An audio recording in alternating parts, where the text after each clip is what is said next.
Hello, everybody. I am Bill. And I am Trevor. And And this is Bill and Trevor's Excellent Adventure.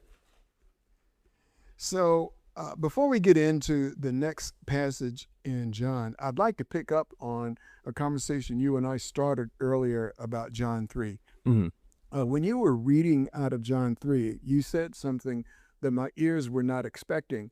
And I didn't say anything in the moment because I hadn't really looked into this yet. But now I've looked into it and I want to bring it up because I think it's relevant for our listeners. Yes.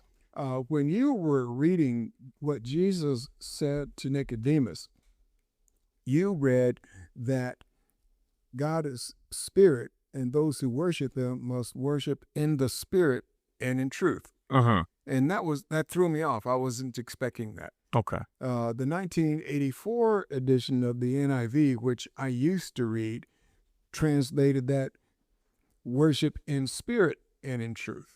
Mm. Spirit was lowercase letter s, no definite article the, and that is still the way that passage is rendered in the ESV, which is what I read now. Yeah.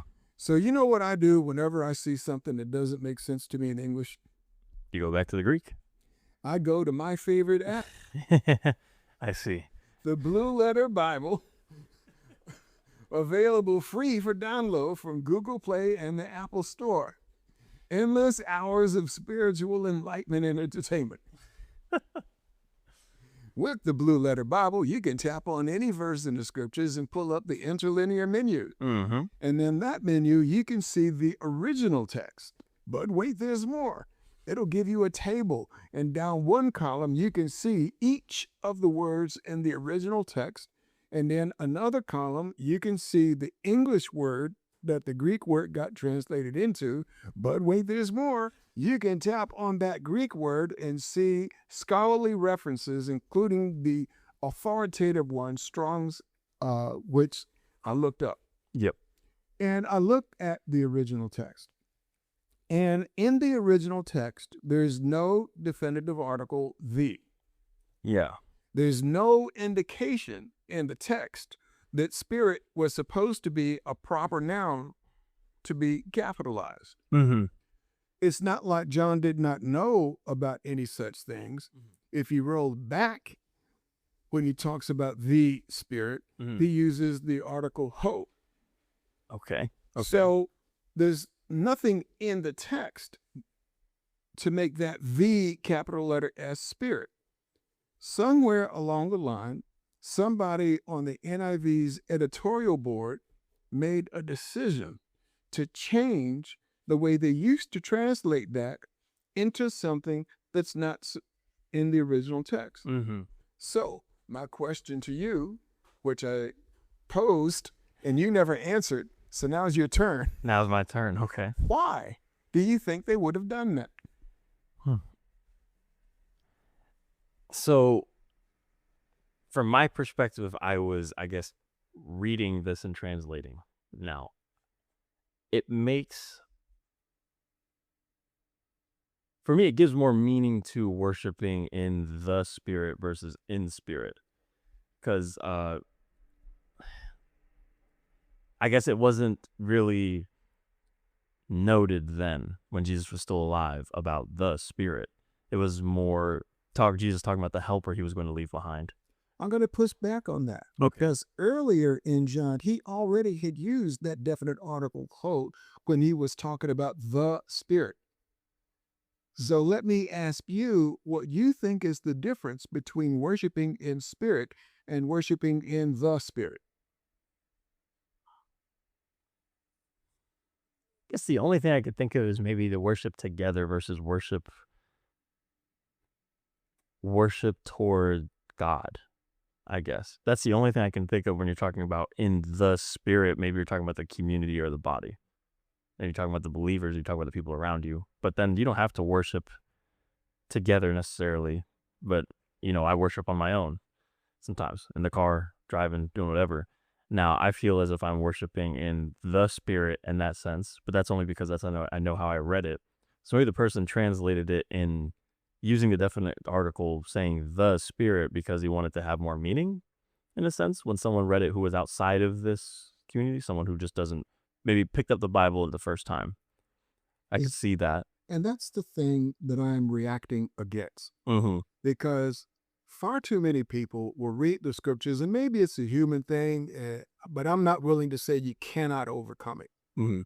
People will look at the Bible through a lens, whether conscious or subconscious, of their prior expectations. Mm.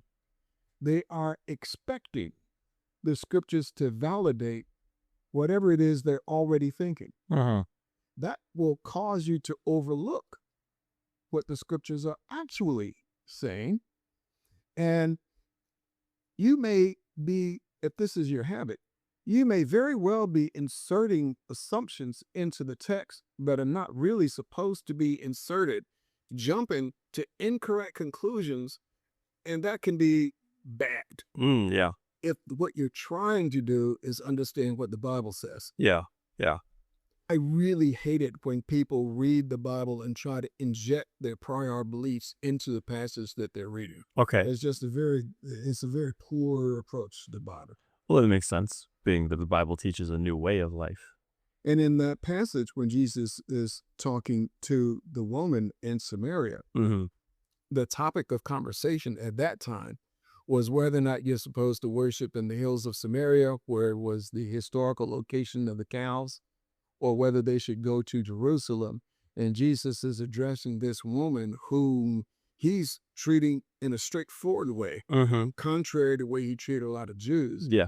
To say worship God in spirit communicates a different meaning Yeah. Yeah. from injecting a modern perception of what worship service is supposed to be about. Yeah. Yeah.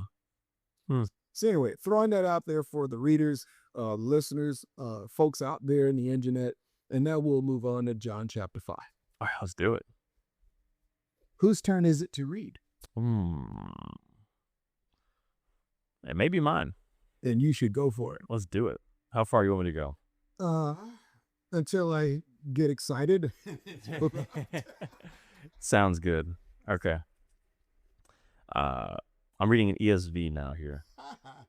Well, on the other hand, I do like when people come at me from a different perspective, because that jars me to think. Oh, here, then I'll go to NIV. It's no problem at all. Okay. Sometime later, Jesus went up to Jerusalem for one of the Jewish festivals. Now there is in Jerusalem near the sheep gate a pool, which in Aramaic is called Bethesda, and in which is surrounded by 5 covered colonnades. Here a great number of disabled people used to lie, the blind, the lame, the paralyzed. One who was there had been an invalid for 38 years. When Jesus saw him lying there and learned that he had been in this condition for a long time, he asked him, "Do you want to get well?" "Sir," the invalid replied, "I have no one to help me into the pool when the water is stirred. While I am trying to get in, someone else goes down ahead of me." Then Jesus said to him, "Get up, pick up your mat and walk." At once the man was cured. He picked up his mat and walked. The day on which this took place was a Sabbath. Let's pause here and see if we can visualize this scene. Okay. Now, you will notice, and if anybody's trying to follow along in their Bibles, they may well notice in the translations that they are reading that verse 4 has been kind of deleted. Yes. And there's a footnote. That sure is. And the footnote, at least in my translation, explains that in the oldest manuscripts, the text doesn't include that stuff that was later included, say, in the King James and in many other translations. Yep. So in the interest of rigor, back on my hobby horse, if what you want to do is really understand what was in the original text, you drop verse 4. Yep. On the other hand, you could infer, based on the verses that are still there, what this was all about. Yeah. The guy expected to be healed. Mm-hmm. If only he could get into the word. Yes. So Jesus walks up to him and says in verse 6, "Do you want to be healed?" Now, I got to tell you, that question strikes my sense of humor. But first, let me ask you what you think about that. I would be upset. If I have been an invalid for 38 years and I'm lying on the ground and I can't get into the water, no one's helping me, and I have some random guy come to you, hey dude, you wanna walk? I feel like he'd be, No, I'm doing this because I can't make it to the pinnacle kick. yeah, I feel like he's doing it at my expense, having a little fun, and so I'd be upset, but I mean, that's what I think of it. So that, and I think that to some degree, and then to another degree, it just makes me laugh because I don't know. I visualize the scene. Maybe if you ever been to like Manhattan, there's people are always selling you knockoffs. Oh, okay. And so I just have in my imagination somebody walking up with a trench coat and he opens up the trench coat and there's a whole bunch of watches on the inside flap. He says, "You want to buy a watch?" It's just a funny question. It's a very interesting way to do it. That was Jesus. But at a deeper level, Mm. I think there's a lot of significance to the question. Mm. Do you want to work? And the guy throws up an excuse or a reason. Go ahead and repeat that in verse 7. Will do. Sir, the invalid replied, I have no one to help me into the water, or into the pool when the water is stirred. While I am trying to get in, someone else goes down ahead of me. So